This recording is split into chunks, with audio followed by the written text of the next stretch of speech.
Hello and welcome to the April STIHL Garden Guide. My name's Jane Moore and I'm a professional gardener, and I'm welcoming you here into my garden to share some advice and give you some ideas for the month ahead. I'll be here every month, so don't forget to subscribe to the STIHL GB YouTube channel for more ideas and inspiration every month. April is the month for sowing and planting, which means it's busy trying to fit it all in. So what am I sowing? Well, what aren't I?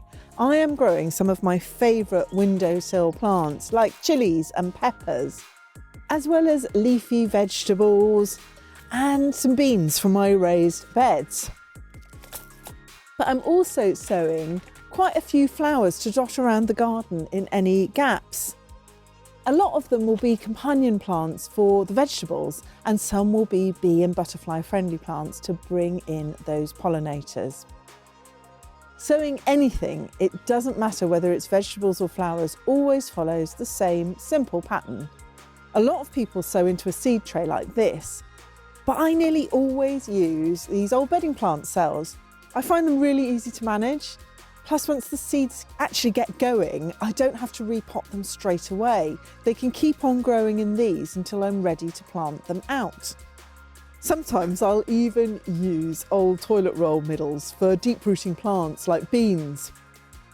Let's sow a few seeds now.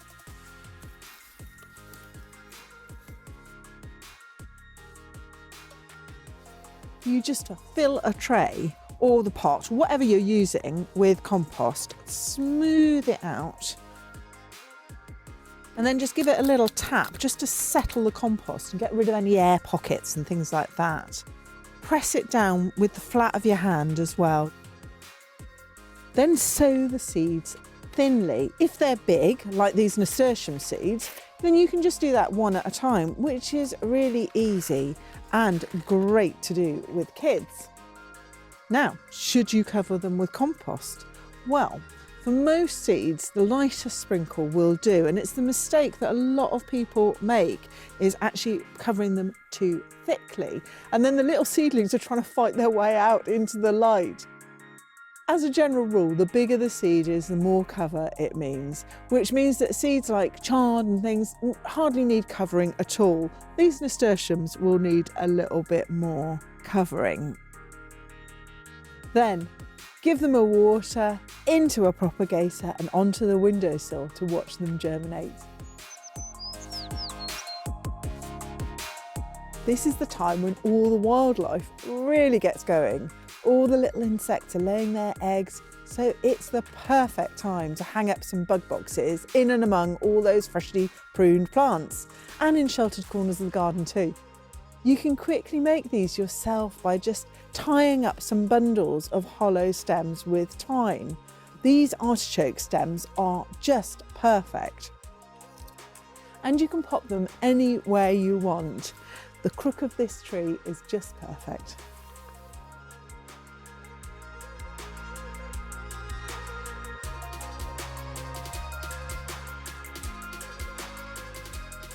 April is the perfect time for planting, especially for long-term plants like shrubs and climbers. The soil is lovely, warm from the rising temperatures and moist from all the showers that we've been getting. If you leave your planting any later, it's far more likely to get hotter and drier, and that will stress the plant and the gardener trying to keep it alive. Planting in spring means that the plant gets a chance to get its roots settled in this lovely warm soil, and it gets watered in by all the April showers, which means that I don't need to worry.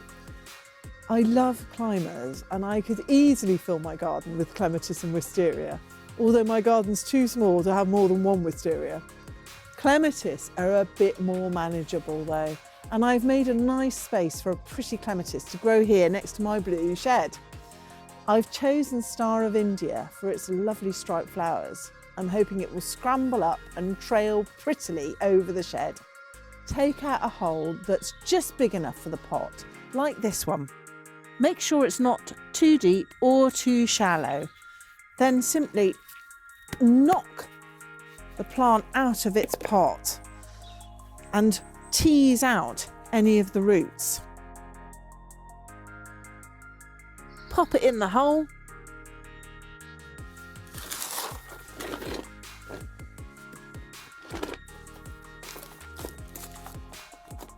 And then backfill.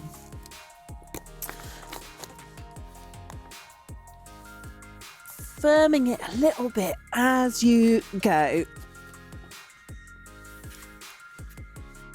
And making sure that you fill it up to the same level that it was before.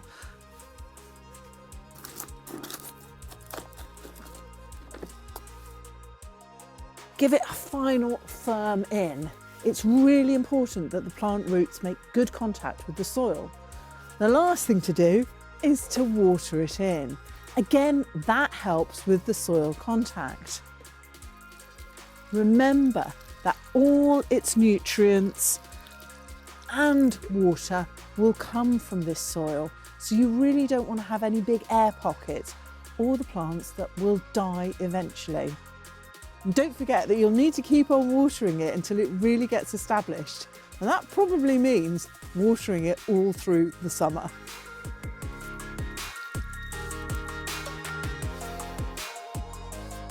In spring, we all need a bit of a boost, and April is the perfect time to give your plants a feed with something like bloodfish and bone or another general purpose fertiliser. I've got some chicken manure pellets here, which I'm just going to scatter around the base of the larger plants.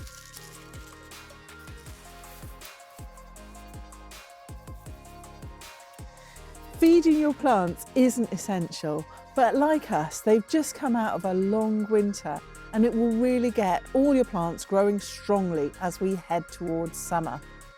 Feed anything from hedges to roses and shrubs, but take care to keep it off the foliage or it might just scorch the leaves. Ericaceous plants, things like rhododendrons, camellias and pyrris, they're a bit different in their needs, so you'll want to use a special ericaceous fertiliser like this slow release one. This is my brand new pyrris.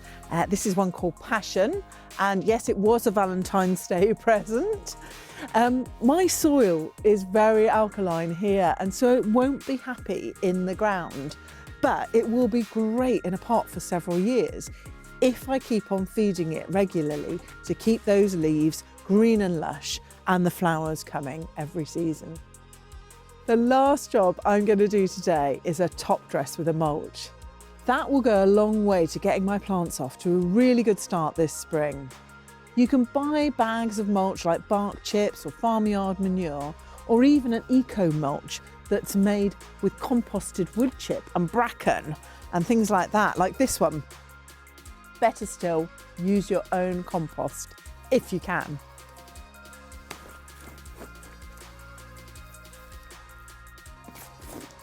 I really hope you've enjoyed these gardening tips and you're all fired up to get out in your garden this April.